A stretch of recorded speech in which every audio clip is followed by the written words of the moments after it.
Hello friends, welcome back to my new vlog. Hope कि आप सब लोग बहुत अच्छे होंगे। मैं भी बिल्कुल ठीक हूँ। यहाँ पर ये स्कूल जाने के लिए तैयार थी और आज मैंने अज़लान को स्कूल नहीं भेजा था क्योंकि उसकी फिंगर में जो पस पड़ी हुई थी वो बहुत ज़्यादा हो गई थी और उसको बेहद ज़्यादा पेन हो रही थी और वो बहुत रो रहा था। रात को भी वो रोता रोता सोया था। मैंने खैर उसको एंटीबायोटिक पिलाकर सुलाया था कि शायद सुबह ठीक हो जाए, लेकिन नहीं ठीक हुई। मैं इनको छोड़ के आई, घर आके डॉक्टर साहब को नाश्ता वगैरह करवाया और डॉक्टर साहब को मैंने कहा कि चलें सबसे पहले इसका जो है ना आज ये ड्रेन करवा के आती हैं, उसके बाद फिर कोई काम करेंगे। तो यहाँ पर हम लोग इसका ड्रेन करवाने आए थे, लेकिन बैंक में कुछ काम था तो मैंने कहा डॉक्टर साहब से कि पहले वो कर लें। डॉक्टर साहब कहते वापसी भी करेंगे। मैंने कहा नहीं नहीं, वापसी पे नहीं करना, अभी जाते हुए करें ताकि जो है ना हम लोग रिलैक्स होके जाएं, क्योंकि अहमद की जो है आज लंच और बॉटल वो भी गाड़ी में भूल गया था तो हम लोगों ने उसको भी देने जाना था। तो यहाँ पर अज़लान मज़े से शरारतें करने लगा हुआ था। जैसे ही हॉस्पिटल एंटर हुआ फिर इसकी स्पीड ज़ीरो हो गई थी। आल्दो आजकल हॉस्पिटल में स्ट्राइक चल रही है, लेकिन एमरजेंसी जो है ना वो चल रही है और इसको हम लोग ओटी लेकर जा रहे थे कि डायरेक्ट वहीं से इसका ड्रेन करवाती हैं, क्योंकि घर में तो ये बिल्कुल भी हाथ नहीं लगाने देता है, बिल्कुल टच भी नहीं करने देते। मैंने डॉक्टर साहब ने इसका करने की कोशिश की थी, वो बिल्कुल इसने ज़रा सा ड्रेन करवाया था लेकिन उसके बाद इसने नहीं करवाया। तो यहाँ पर इसकी फिंगल इतनी ज़्यादा सूज चुकी थी और यहाँ पर इसको इसे अपने फ्रेंड का जो है ना मामा भी मिल गई थी, वो भी इतना परेशान हो रही थी कि कितना ज़्यादा हो गया। तो यहाँ पर जैसे ही डॉक्टर साहब ने इसको एनेस्थीसिया किया तो इसका एकदम जो है ना इसने चीखें मारना शुरू की, रोना शुरू किया और इसने बहुत रोया। इसके दिल को कुछ हो गया। ये 2 बार जो है ना हल्का हल्का फेंट हो गया और उसको एकदम से वॉमिट स्टार्ट हो गई। ये जो है ना बार बार दिल ख़राब कर रहा था, वॉमिट वाला इसको दिल हो रहा था और जैसे ही इन्होंने कट लगाया फिर तो इसका दिल बहुत छोटा हो गया था और ये वहीं मेरी गोद में गिर गया था। तो फिर जल्दी जल्दी इसके ऊपर मैंने फूंके शूंके मारी, इसको पानी शानी पिलाया। ये एकदम पीला सर्द हो गया था, इसका बीपी एकदम बहुत ड्रॉप हो गया था, पूरा पसीनों पसीन ये बच्चा हो गया।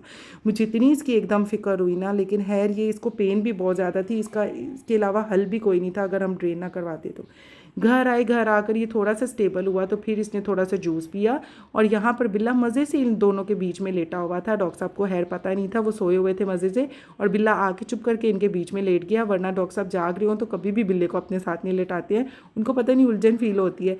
तो यहाँ पर आज वो सोए हुए थे और उसके बाद इसके ऊपर हाथ रख के सोए हुए थे, तब भी डॉक्टर साहब को नहीं पता कि उसके ऊपर हाथ रख के सोए हुए। खैर गाइस, आप लोगों ने अब तक अगर चैनल को लाइक नहीं किया, शेयर नहीं किया, सब्सक्राइब नहीं किया तो बहुत गलत बात है दोस्तों। डेढ़ों डेढ़ लाइक करें, शेयर करें, कमेंट करें and don't forget to press the bell icon कि आपको मज़े मज़े के व्लॉग्स मिलते रहें। यहाँ पर मैं और अज़लान जो है ना बच्चों को लेने गए थे।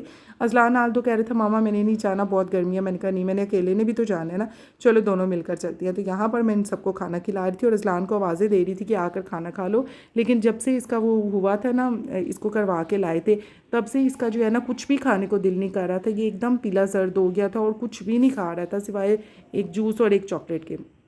यहाँ पर है मैंने बच्चों को जल्दी जल्दी खाना खिलाया। मैंने कहा उसके बाद मैं आप लोगों को ट्यूशन छोड़ के आती हूँ। आज इस्लानू को मैंने कहा कि स्कूल तो आप नहीं गए हो लेकिन ट्यूशन लाजमी जाना है, ताकि जो है ना ताकि आपका प्रीवियस सारा काम हो सके। तो यहाँ पर हसन भी अपनी मस्तियों में लगा हुआ था और उसके बाद हम लोग इनको ट्यूशन छोड़ के और जब मैं इनको पिक करने के लिए गई तो उन्होंने कहा कि हमें यहाँ पे स्टोर पे रोके, लेस का कोई नया फ्लेवर आया तो हम लोगों ने तो लाजमी टेस्ट करना है, वो कहीं और पे अवेलेबल नहीं है, सिर्फ यहाँ पे स्टोर पे अवेलेबल है। मैंने कहा चलो ले आओ भागकर।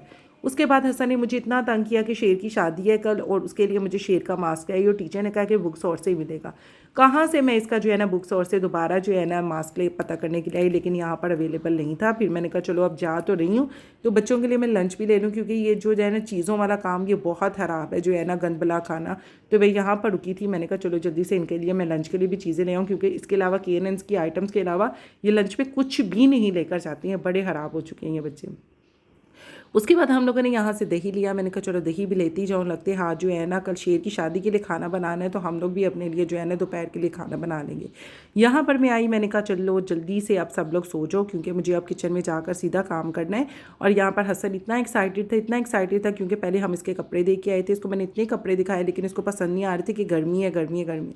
खैर फिर मैंने इसकी वेस्ट कोट रख दी, इनको लिटाया और सीधा मैं किचन में आ गई। आके सबसे पहले मैंने अपनी यखनी रखी। मैंने कहा जल्दी से मेरी जो है ना यखनी बन जाए और साथ ही मैंने चावलों के लिए जो है ना उनको बॉईल करने के लिए रख दिया। पहले मैंने सोचा कि ज़रदा पकाती हूँ, फिर मैंने कहा नहीं मतंजन पकाती हूँ, क्योंकि वो कलरफुल राइस जो होती है ना बच्चे ज़्यादा शौक से खाते हैं और हसन और अज़लान को भी रेनबो राइस बेहद पसंद है। तो मैंने कहा ये बच्चे जो है ना सब बच्चे ही खुश होकर खाएंगे। तो यहाँ पर जो है ना दोनों चीज़ें मैंने रखी हुई थी। यखनी भी मेरी ऑलमोस्ट बन चुकी थी और यहाँ पर मेरा मतंजन भी बन गया था।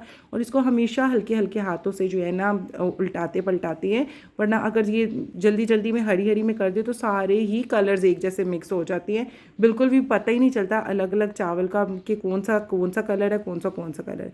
तो इसलिए इसको हमेशा हल्के हल्के हाथ से पलटाती हैं। आई होप कि आप, मुझे उम्मीद है कि सब लोग मुझसे अच्छा ही बनाते होंगे। खैर मैं भी अब जो है ना ये काफ़ी अच्छा बना लेती हूँ। उसके बाद साथ ही मैंने जो है ना पुलाव रख दिया था और मुझे ऑलमोस्ट 1:30 तक हो गए थे, क्योंकि डॉक्टर साहब जो है ना वो मुल्तान गए हुए थे। तो मैंने कहा ये भी मैं बना के फ़ारिग होती हूँ। तो 1:30 तकरीबन जो है ना मैं ये इसका खाना बना के फ़ारिग हुई थी। होप गाइस कि आपको आज का व्लॉग पसंद आया होगा। अगर पसंद आए तो ढेरों ढेर लाइक करें, शेयर करें, सब्सक्राइब करें एंड मिलते हैं नेक्स्ट व्लॉग में। तब तक के लिए टेक केयर।